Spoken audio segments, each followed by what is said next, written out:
የአማራ ፋኖ ብሔራዊ ኃይል ውጊያውንና ስቦ ማስከዳቱን አጠናክሮ እንደቀጠለ ነው። የአማራ ፋኖ ብሔራዊ ኃይል ወሎ ቤተ አማራ ላስታ ሳምነው ኮር ጥራሪ ክፍለ ጦርና የተከዜ ክፍለ ጦር አንድ ሻለቃ በመተባበር ከበቅሎ ማነቂያ ወንዳችባር የመጣውን የብልጽግና ወንበር አስጠባቂ መከላከያ ሚሊሻና አድማ ብተና ያሰበው ሳይሳካ ተመቶ ወደ ነበረበት እንዲመለስ አድርገዋል። ግንቦት 21 2017 ዓ.ም ከጧቱ 12 ሰዓት ከበቅሎ ማነቂያና ከሙጃ ማርያም ወደ ወንዳች ይባር የመጣን ያገዛዙ ኃይል ጥራሪዎችና ተከዜዎቹ አንዱ ላንዱ ጋሻና መከታ በመሆን በሶና በር ቆርጦ ለመግባት አስበው የመጣውን ኃይል ከቀኑ 8 ሰዓት እስከ ምሽት 1 ሰዓት ተኩል ከባድ ትንቅንቅና ተጋድሎ በማድረግ በርካታውን ደምስሰውታል። በሌላ በኩል በትናንትናው ዕለት በአማራ ፋኖ ብሔራዊ ኃይል ሸዋ ቀጠና ምክትል መሪ አርበኛ ኢሳያስ ደመቀ ከሚመራው 7 ለ7 ክፍለ ጦር ከአጼ ኩኖ አምላክ ክፍለ ጦርና የአማራ ፋኖ ብሔራዊ ኃይል ወሎ ቤተ አማራ ከየጎፍ ክፍለ ጦር በተውጣጣ ኃይል ግሼ ከተማ ላይ መሽጎ የነበረው የብርሃኑ ጁላ ጦር ተመቷል። በተጨማሪም አስቴጉማ ተራራ ክፍለ ጦር ደግሞ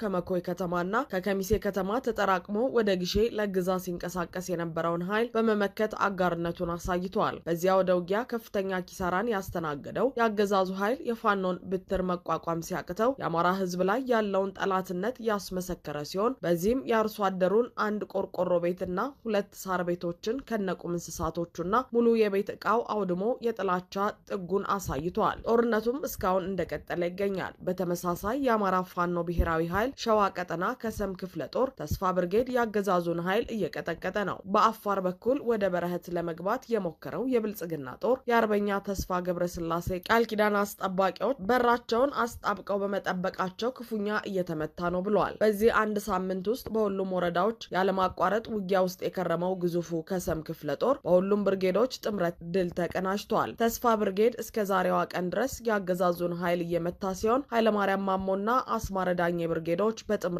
አሳግርት ላይ ከፍተኛ ኪሳራ አደርሰውበታል።